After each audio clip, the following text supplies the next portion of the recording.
He is one of the greatest coaches any sport has seen over the last 20 years. Kansas City Chiefs head coach Andy Reid joining us here on set at the league meetings in Arizona. Coach, great to see you as always. Great to be here, yes.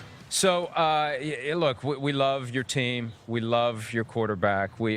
Just unbelievable. When did you know that Patrick Mahomes was going to become the guy that he became this past year? Yeah, so Brett Veach hit me early on him when he was still at Tech there, and then Chris helped with his tweet.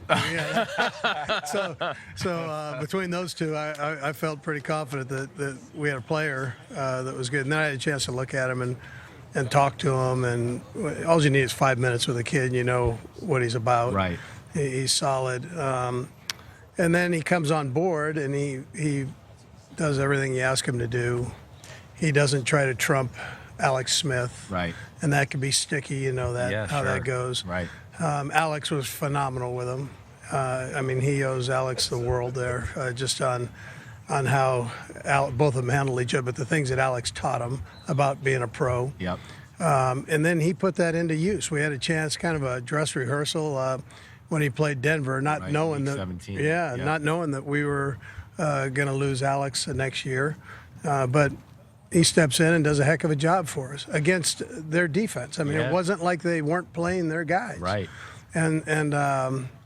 And so we had a chance to see him, and he did the same things he did in practice. So those no-look things, the left, all that stuff. Yeah. We didn't see a left-handed throw in that game, but he came back and did one against He Denver. throws better left-handed than he does. I don't know about that. Thanks, Coach. Yeah. Thanks. He likes to rag on me. Yeah, no, that's all right. That's all right. So, anyways, we saw it in that game, and we saw it every day in practice, and felt pretty comfortable with the move there. Is there one specific play early on or in practice where you just went like I knew this guy is good, but holy cow, like that was unreal? I mean, is there a moment like that? Yeah, he did one of those no-look jobs in practice early. Yeah. And Justin Houston went this way, and the ball went that way, and Justin looked over, and you could always tell with players. Right. When players go, man, this dude's a real deal. You're pretty sure that's the case. That's kind of special, So Justin really, he went, listen, this guy's unbelievable. Right. I mean, that thing he just did right there, you just don't see, but. I keep going back to the 2017 season. You guys started off so strong, and then it kind of sputtered in the middle, and the offense was kind of sputtering. In hindsight, how tempting was it for you to say, well, we got this kid. We know what he can do. Maybe this is the spark we need. Alex will be fine with it, maybe on a short-term basis. Did you think about that at all that season? Because now we see what he can do. It's kind of like, hey, maybe he could have done it that year too. Yeah, I didn't. Listen, I benched myself is what I did, and I have a ton of respect for Alex and the things that he does, and we just needed a little change up in there, just something to change. And I'm normally going to look at myself first before I go to the player, and so I sat down and just gave him a little different flavor, a little different role, and he took off with it and did a heck of a job. And so Alex is a class act, and he's a good football player. You saw that at Washington. Yeah, I mean, no doubt. For Jay, he was doing a heck of a job there, and before he had this stinking injury, man. We were all pulling for him. We watched every one of his games. We were excited to watch him play. Right. That's how much love we had for him in the building there. What is, Mahomes seems so calm and cool, and you have a great way about you too. You sit him on the bench. What is the things he needs to improve? What are the things you get mad at him for, every now and then as a coach? Yeah, so the second year, these great minds, defensive minds in the NFL have a chance to go back and look at him and study him. Right. Well, at the same time, he has an opportunity to study himself. Yeah. And so those cut-ups that we put together and gone through as a staff and critiqued and change here or there, I mean, that's going to be so beneficial to him this second year. He'll handle it the right way. Yep. Sometimes guys get complacent. That's not his nature. He'll keep driving it. He wants to be a great player, and that's how he's wired. So.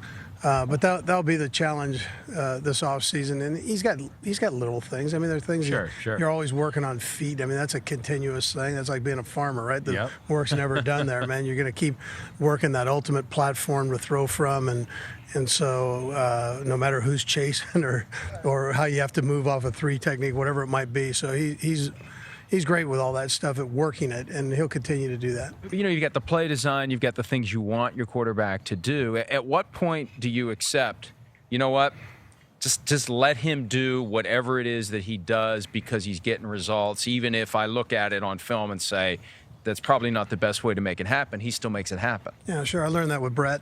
Nothing was pretty, but when the ball came out, it was a beautiful thing. Yeah. So, and his consistency was the chin to the shoulder on his follow through, and he and Johnny Unitas were kind of the two guys that really had that.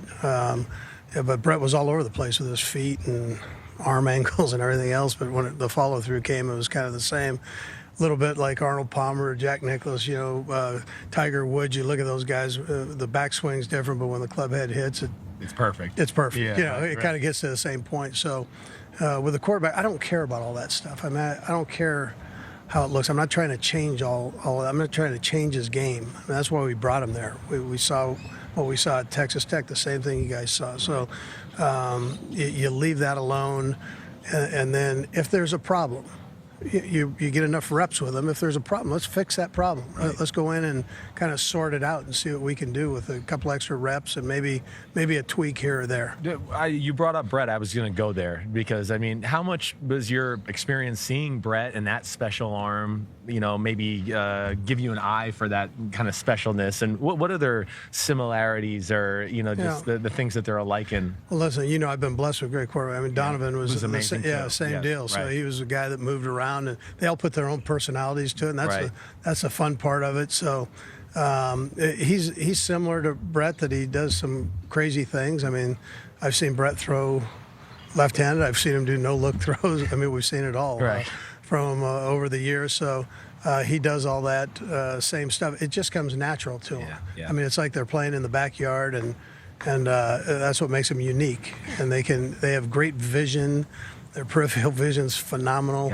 And their timing, just that sense of where's that junction point going to be and what can I get away with it. There's just that innate thing that they've got. He doesn't seem as a handful as Brett was on the sidelines when I watch all NFL films things, and you and Mike trying to kind of rein in Brett. So I guess it's a little easier from that aspect with Patrick. Well, Brett had such great. Remember when he picked up Mr. Miyagi up in the set? I mean, he saw he didn't miss anything. Right. He saw everybody. Everywhere, and they're all different. Everybody's different, right? We're all different personalities, and that's the way Brett was. And Donovan was the funniest guy out there. Still had the great vision. He would kill people. I mean, when he was mic'd up, it was like having a comedian mic'd up. So, anyways, they're all different. Right. We're all on the same page about Patrick Mahomes, but only two of us are on the same page about one very important issue. We had to watch Patrick Mahomes on the sidelines in overtime of the AFC Championship game. The Chiefs are at the front of the charge to ensure that there'll be a possession for the team that kicks off. He's against it. I'm in favor of it. Why did you guys decide to put that forward? Yeah, so, well, listen, I would love to. He's trying to start something. I am trying to start something. When you have a great quarterback, you'd love to have that ball. That opportunity. Yeah, that opportunity. So, and there are ways around it. I think the fans would love it. You get in those playoffs, and you can't tell me that if that Patriot game went on a little bit longer, that people would turn it off. I mean, everybody would be. You're right. We were all in. I guess what I worry about is, okay, Brady scores, you guys and Mahomes scores, and now Brady scores again, and they're going to go, oh, well, it's not fair. Mahomes didn't get to go a second time. That's where I think. Yeah, well, that's possible. He'd have gone for two. He'd have gone for two and won the game. Yeah. I mean, there are options. What about? And I want to talk about this player, Tyreek Hill. I know he's got some off the field things that he's got to handle, but I want to talk about him on the field. Is he the fastest player you've ever had on a football team? Yeah, well, I was blessed also, Coach Deshaun. I know, and so that's why I asked. Yeah, those two can giddy up and go now. Ooh. I mean, I think you're splitting hairs. Yeah, okay. They're both very, very fast. I like testing their speed. I mean, I don't mind. Like let's go. Yeah, I know. Take 5 hits and throw it as far as you can throw it. Let's see if we can keep it, complete it. So they're both guys are fast. Yeah. We saw what the Patriots did to stop Tyreek Hill, or at least slow him down in the AFC Championship game. And you alluded to this earlier. Defenses are going to have 7 months to figure out how to crack the code on this Chiefs offense. How aggressively will you self-scout yourself, as Chris would say, and try to stay ahead of that curve going into 2019? Absolutely. I mean, that's the fun part about it. I mean, you keep building it, and it's you get done, it's a beautiful monster. So you just keep going and going, and it grows. Like I said before, this part's like being a farmer. There's always work to be done, right? And that's a fun part of it. That's the part that coaches love, and players. If you're into it and you're bringing them good stuff, they want to chew it up and digest it, and then go perform it at a high level. And so if you're blessed to have one of those guys that feels that way, leading the pack, everybody's going to follow. Right. So he's wired that way, where he give me something good. Right, yeah, And the great players, I've been around some Hall of Fame players. The great ones want that. They want you to give them one more thing that even makes them greater. And that's what makes coaching so much fun. Yeah. Well, Coach, we're rooting for you in 2019 and beyond. We love the resort where we're going to get NBC well, I was logos. say, is your closet, when you open up your closet, do you have a lot of these? No, all you do, you just give Tommy Bahama, give him a couple plugs, and they'll have this right on there. They'll put it, it'll just appear. Gotcha. Tommy Bahama, Tommy NBCSN. Bahama. Yeah, it's a very colorful logo. You put it on there, and off we go. No, that's what I'm talking about. All right, Coach. Hey, thanks so much for your time, though. Congratulations. We love your team. We love you. We love your quarterback, and we wish you the best in 2019. All right, appreciate it, guys. Thank you. Yep. All right. Hi, I'm Mike Tirico, and thanks for watching.